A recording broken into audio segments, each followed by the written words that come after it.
જમીન કૌભાંડમાં પૂર્વ કોર્પોરેટર તસ્લીમ તિર્મિઝીના 2 દિવસના રિમાન્ડ મંજૂર. કપડવંજના પુનાદરા જમીન કૌભાંડમાં ધરપકડ કરાયેલા અમદાવાદના પૂર્વ કોર્પોરેટર તસ્લીમ તિર્મિઝીને આજે કોર્ટમાં રજૂ કરવામાં આવ્યા હતા. આ મામલે ખેડા એલસીબી પોલીસને મોટી સફળતા મળી છે અને કોર્ટે આરોપીના 2 દિવસના રિમાન્ડ મંજૂર કર્યા છે. તસ્લીમ તિર્મિઝીને Kapadvanj additional chief judicial magistrate કોર્ટમાં રજૂ કરવામાં આવ્યા હતા. એલસીબી પોલીસ દ્વારા તપાસના હેતુથી 5 દિવસના રિમાન્ડની માંગણી કરવામાં આવી હતી.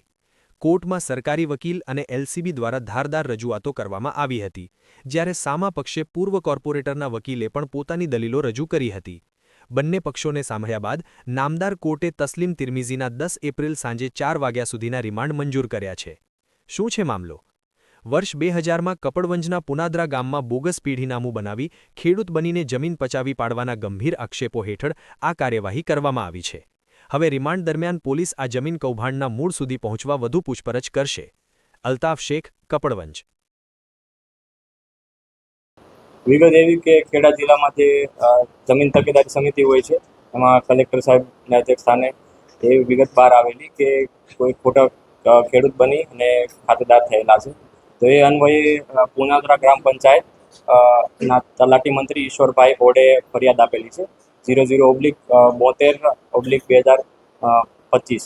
એમાં આતરસુમા પોલીસ સ્ટેશનમાં ફરિયાદ દાખલ થઈ કે તસ્નીમ આલમ ઉર્ફે તસ્નીમ આલમ સન ઓફ બાવા સાહેબે, જે કોંગ્રેસના પૂર્વ મ્યુનિસિપલ કાઉન્સિલર છે બહેરામપુરા વોર્ડમાંથી, એમને ખોટું પેઢીનામું બનાવી અને એને આધારે ખોટી રીતે ખેડૂત બની અને જમીનની ખરીદી કરેલી છે. જમીન તકેદારી સમિતિ જે કલેક્ટર સાહેબના અધ્યક્ષ સ્થાને હોય છે એમાં સાહેબના અધ્યક્ષ સ્થાને જે પ્રકરણો ધ્યાને રાખવામાં આવતા હોય છે એ પ્રકરણોમાં ફરિયાદી તરફથી જે પણ વિગતો લાવવામાં આવતી હોય છે એના આધારે આ વાત બહાર આવેલી અને ત્યારબાદ ગુનો નોંધવામાં આવ્યો છે. હાલમાં આમની સાથે કેટલા સાથીદારો છે, અન્ય લોકોની કોઈ મદદગારી છે કે એ બાબતે તપાસ ચાલુ છે અને એના માટે આગળ રિમાન્ડની કાર્યવાહી હાથ ધરવામાં આવે. એમને ખોટી રીતે પેઢીનામું બનાવેલું છે. પોતે નામનો ઉપયોગ કરી અને તલાટી કમ મંત્રી પાસે જઈ અને 2000ની સાલમાં, એટલે કે આજથી 25 વર્ષ પહેલા એમને ખોટું પેઢીનામું બનાવ્યું છે. હાલમાં જે જાણકારી છે એ પ્રમાણે ભળતું નામ આપી અને આધારે ખોટું પેઢીનામું બનાવવા આવ્યું છે તલાટી પાસે.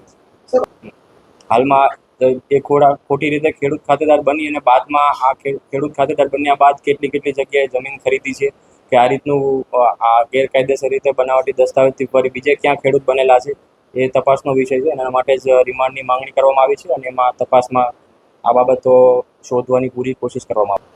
હાલમાં આરોપી એક જ છે, તસ્નીમ આલમ બાવા સાહેબ, એના વિરુદ્ધ નોંધવામાં આવેલો છે અને તપાસમાં જેટલા બહાર આવશે તો અન્ય લોકોને પણ એડ કરવામાં આવશે. રિમાન્ડની માંગણીમાં ખાસ મુદ્દાઓ એ છે કે આ ગુનો આચરવામાં એને બીજા કોના લોકોનો સાથ સહકાર છે, આ ગુનો એને કઈ મોડસ ઓપરેન્ડીથી આચરેલો છે, આ ગુના બાદ ખોટા રીતે ખેડૂત ખાતેદાર બની ગયા બાદ બીજે કેટલી જગ્યાએ બીજા જિલ્લાઓમાં જમીનની કોઈ ખરીદી કરી છે, આ બધા મુદ્દાઓ જાણવા માટે રિમાન્ડ માંગવામાં આવ્યા છે. આ બાબતે તપાસ હેઠળ છે, હાલમાં કંઈ કહી ન શકાય. હાલમાં 00/72/2025 થી આપણે 2026 એફઆઈઆર નંબરથી આતરસુબા પોલીસ સ્ટેશનમાં આપણે એફઆઈઆર દાખલ કરવામાં આવી છે. એ બાબતે જાણવું પડશે કે શું ચૂંટણીના જે નિયમો હોય છે એનો ભંગ થાય છે ગુનો દાખલ થવાથી કે નહીં.